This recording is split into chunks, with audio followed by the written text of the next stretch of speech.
Hello and welcome to my little corner of Paizo Con here. I am Theo from the Gallant Goblin and I am here to talk about adventures. Whether you are looking for a full campaign or a shorter adventure, whether you want to play a ragtag group of survivors in a gritty survival horror post-apocalyptic story, or an uber-powerful legendary group of heroes in a final epic divine confrontation, or maybe even a group of morally ambiguous spies working for a fallen hero, I have you covered today. We are going to be talking about Claws of the Tyrant and the Shades of Blood adventure path.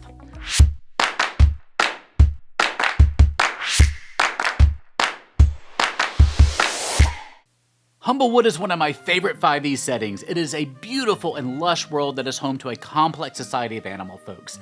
The new Humblewood Tales 5e supplement book features more than 200 pages of expanded lore with new adventures, creatures, magic items, and shops, a gazetteer of the great tree city of Alderheart, and so much more to enrich and inspire your Humblewood adventures. Gather your party for new tales from levels 3 through 8 as you encounter pirate mercenaries, face off against a slime king, and take on the god of shadow and trickery in an otherworldly nightmarish dreamscape. What tales will you tell? Check out Humblewood Tales today using our link in the corner or in the doohickey down below.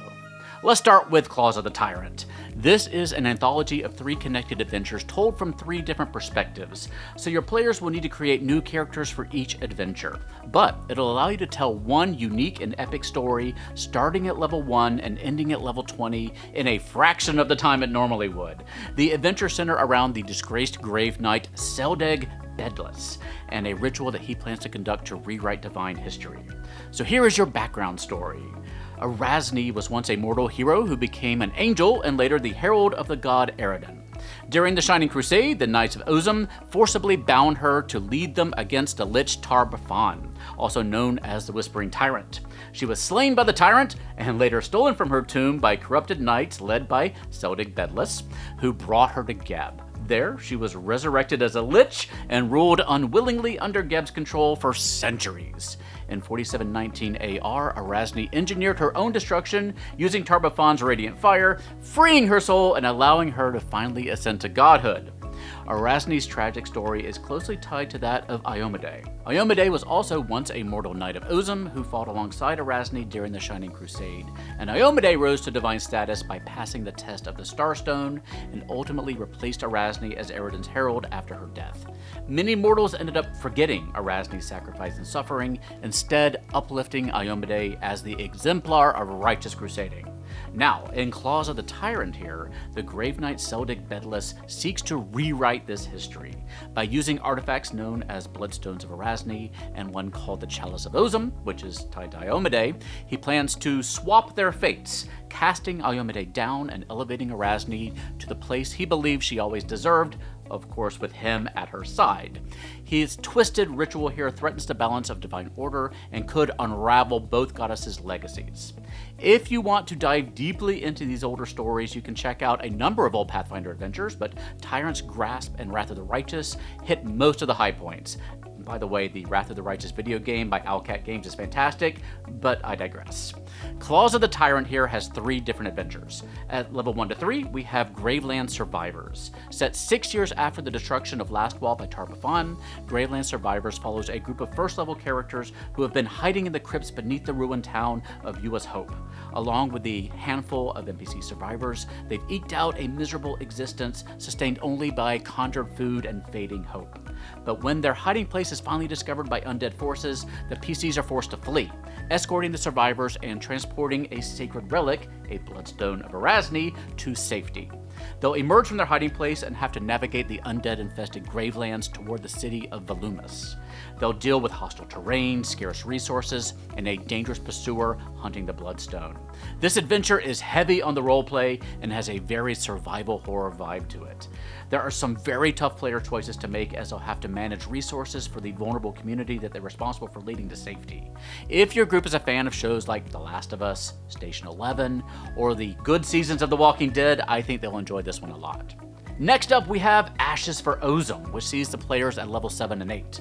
Now we get to flip the script, as your players will be making new characters, new evil characters.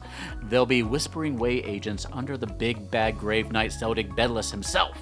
They'll be tasked with infiltrating the ruins of Fort Ozum, a once holy bastion now secretly occupied by rangers, Iomedean clergy, and Knights of Last Wall. Hidden beneath the fort lies the Chalice of Ozum, which is a divine relic once wielded by Iomade herself and now essential to Seldig's ritual to rewrite history and elevate Erasni over Iomade. If your group has played Wrath of the Righteous, they will probably be familiar with the Chalice of Ozum. So the PCs must bypass or manipulate entrenched defenders, navigate complex moral ground, and retrieve the chalice without revealing their true purpose. Unlike your typical heroic quests, this adventure invites players to explore deception, espionage, and the question of whether ends can justify questionable means. This is very much a cloak and dagger infiltration mission that should keep your players on the edges of their seats. And it's a great opportunity to bust out Book of the Dead, as your players are encouraged to create characters who are either necromancers or intelligent undead. We so rarely get to play characters like this, so this is a great opportunity to break out of your goody two-shoes comfort zone and let loose. Finally, we have the epic conclusion of Blood and Faith, which will take your characters from levels 18 all the way up to 20.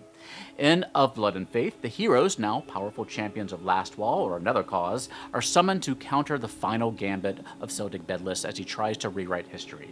He has gathered the Bloodstones of Erasni and the Chalice of Ozum, and he's preparing the ritual that will strike Iomade from memory and elevate Erasni to her place in the hearts and minds of mortals. To stop him, the party must travel deep into the ruined fortress of Hammerrock, navigating through deadly undead strongholds and divine wards and ancient battlefields corrupted by time. But this is not just a battle of blades and spells. It is a moral confrontation. The players will be forced to reckon with Erasni's legacy. Was she a tragic martyr who deserved restoration, or a tyrant in her own right, or something more complex? They may encounter beings who sympathize with Seldig's vision and question the righteousness of Iomede's rise.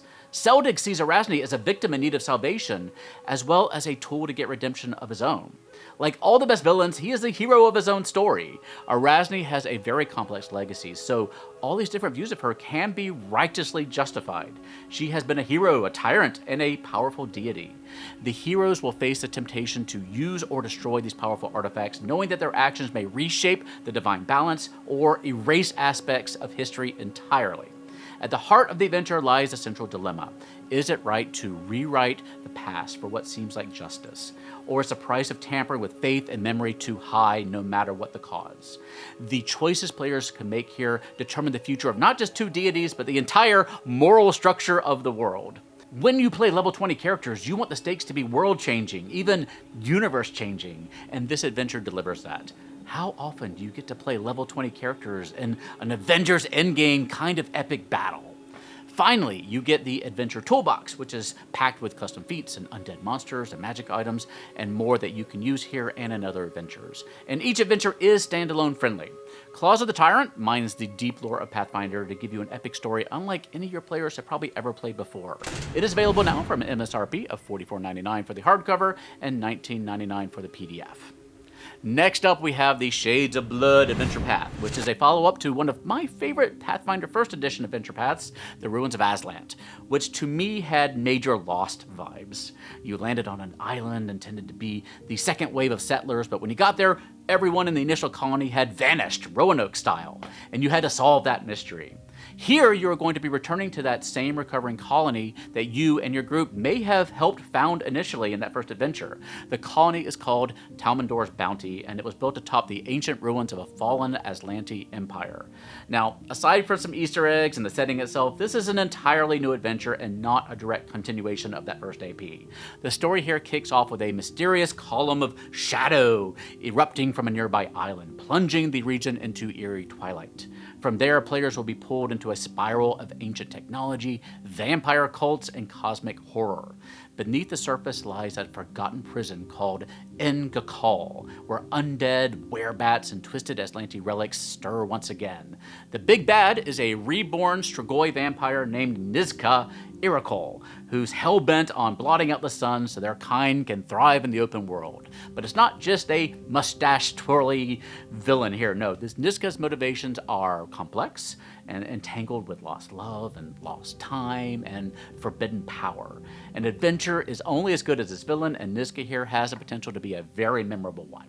So let's go over the basics here. This adventure is very much a gothic fantasy style adventure with a little bit of sci-fi tossed in this flavor. It strikes me as Blade meets Tomb Raider with the ambiance of Dark Souls. If you have a group that really loves the lore of Pathfinder and the Aslanti in particular, you are going to want to run this adventure. This is a combat-heavy adventure as well. I've heard it referred to as a mega dungeon inside a shattered Aslanti prison. The guiding pillars here were gothic suspense, morally gray areas, and a clock-ticking apocalyptic threat. It is moody, it's got a blood-soaked gothic aesthetic, and everyone you meet is going to be morally ambiguous. Not every vampire is going to necessarily be a villain. And you have the opportunity to take on a sanguine-mancer archetype. That's a hard word. It's more like a blood mage that lets you gain temporary hit points that you can then spend to power certain effects. When you get further into the adventure in Volume 2, it becomes very much a survival horror situation again, where you literally have to track your food and water, which is something we honestly don't do very much in RPGs these days.